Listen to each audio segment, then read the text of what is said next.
In this video, I'm going to be giving a quick review of the Hawthorn Village's edition of Bachmann's USRA 060 Slope Tender Engine. So let's begin at the start of the locomotive and make our way to the back. First off, we have a plastic knuckle coupling on the front that doesn't do anything besides looks. You probably could connect some rolling stock to it. However, as this engine, it was primarily used as a shunter / short line. Doing any shunting project with this thing would require you to remove not just the coupler, but the whole dummy front end and modify it to put a coupler on the front. Kind of sad about that. Oh well, little things can be solved later. Next up, we have a working headlight. It works beautifully, but it is very, very dim. Also to take note, in this version, there is no, and I repeat, no smoke unit. It's been stripped out. Move along the bodywork. We have several molded in details. The only thing I can identify that was applied is the handrails. Inside the cab, there's plenty of room to put figures if you so wish. But it also is met with a molded on firebox, and it's also very, very basic detailed. But if you're like me and just running trains anyway, you're not going to see it anyhow. But it's nice that they added a basic version. Moving on to the tender, and I'm not sure if this was Bachmann's design choice, because it's really weird. The drawbar here does not move. It is fixed into the tender, and there's a little nub that sticks up and goes in between these footsteps here into the cab and the back plate. That's it.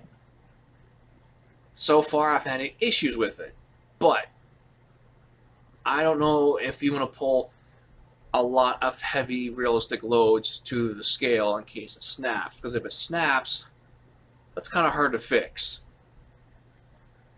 Moving along though, we do have a beautiful separate load. I think it's glued in and not painted on, but if it's painted on, then kudos to the painter because they got no green in between the little bits. We have an Easy Mate Mark I coupler at the back, plastic running wheels, and the only thing separately applied is the handrail.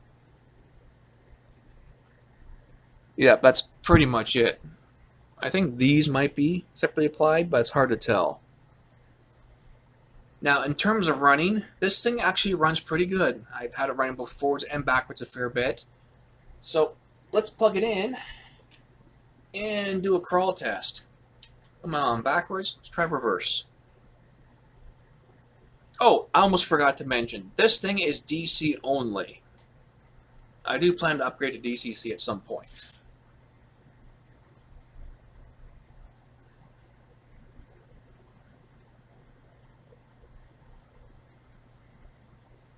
I think that's as slow as she goes.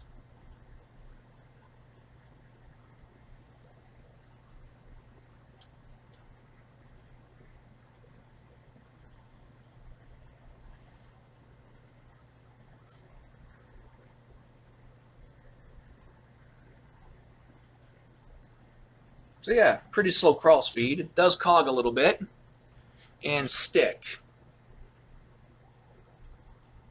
Again, this is DC.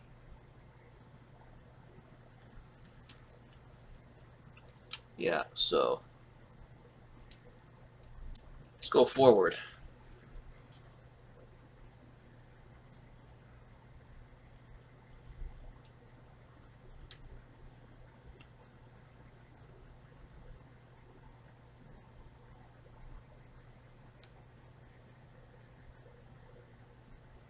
And it's come to a halt. Huh? That's as slow as I can get to go without it completely stopping in its tracks.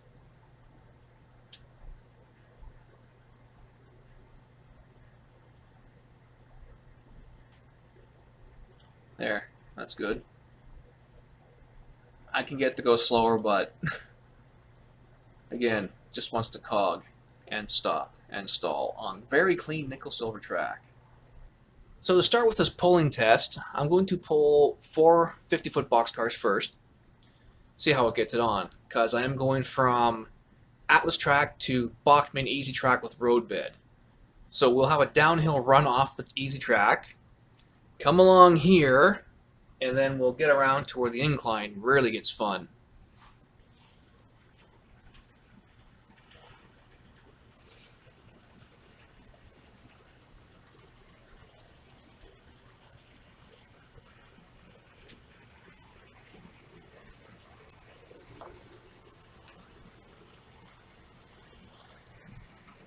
Here she comes around now, first time pulling the load up the incline. You know, I don't even have any clue what grade of an incline that is. But no stalling, no spin outs, perfect. Alright, here she comes again at quarter throttle, running 2 additional pieces of rolling stock. Oh, we're at the turn and already it's starting to stall. But we make it up. Almost.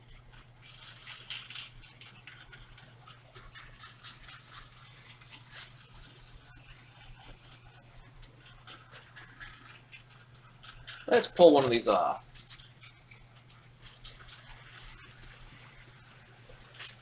Alright, I've added a caboose this time. And once more, we're slowing down a little bit on that turn coming to the incline.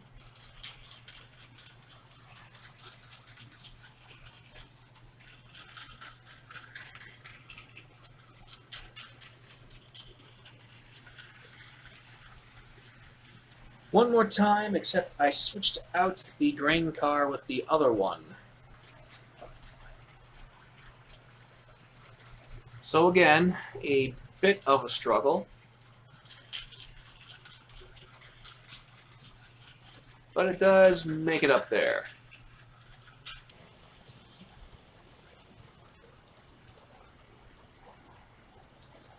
So overall, this thing is definitely going to be able to pull 4 50-foot boxcars and a caboose. Safely. Maybe. Well, it hasn't slowed down at the curve.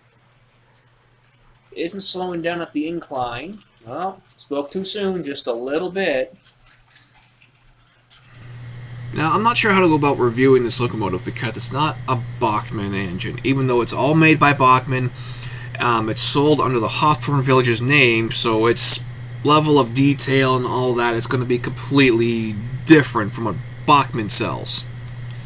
But the pulling power I will rate it as a Bachmann engine.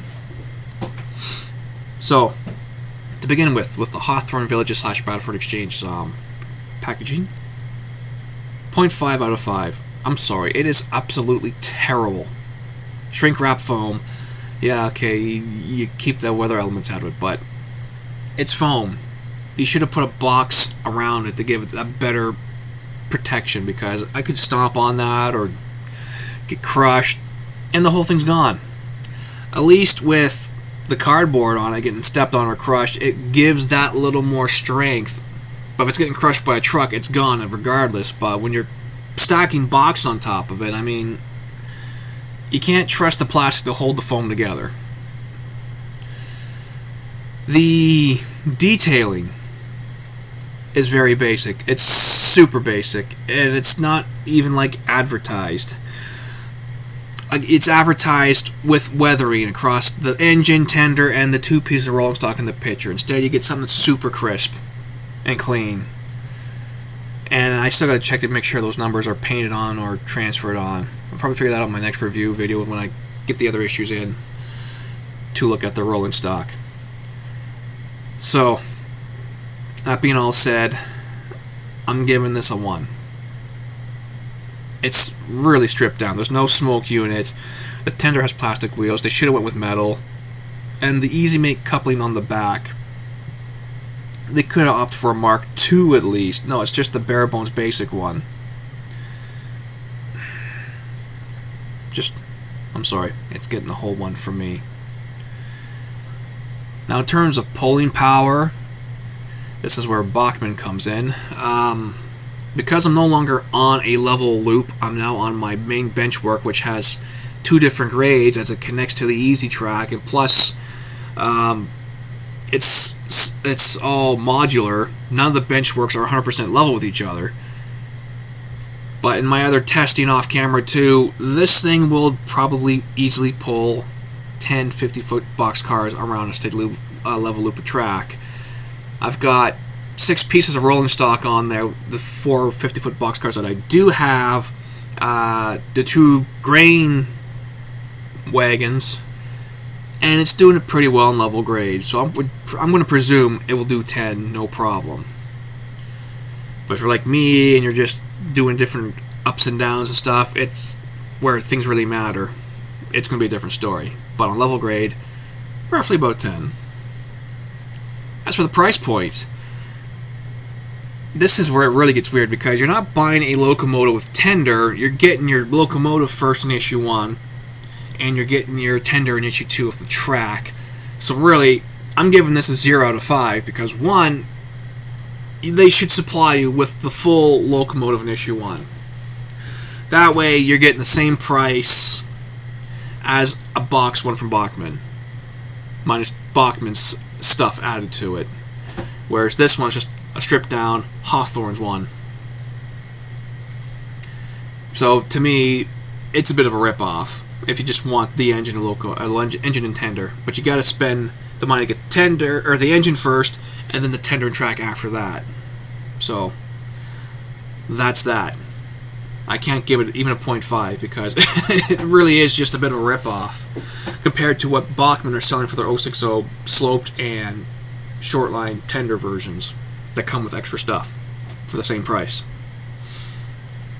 So thanks for watching. I hope this has been an interesting experience with the Hawthorn exchanges, or so the Hawthorn Villages and Bradford exchanges locomotive here. Till then, folks, take care, and we'll see you next time.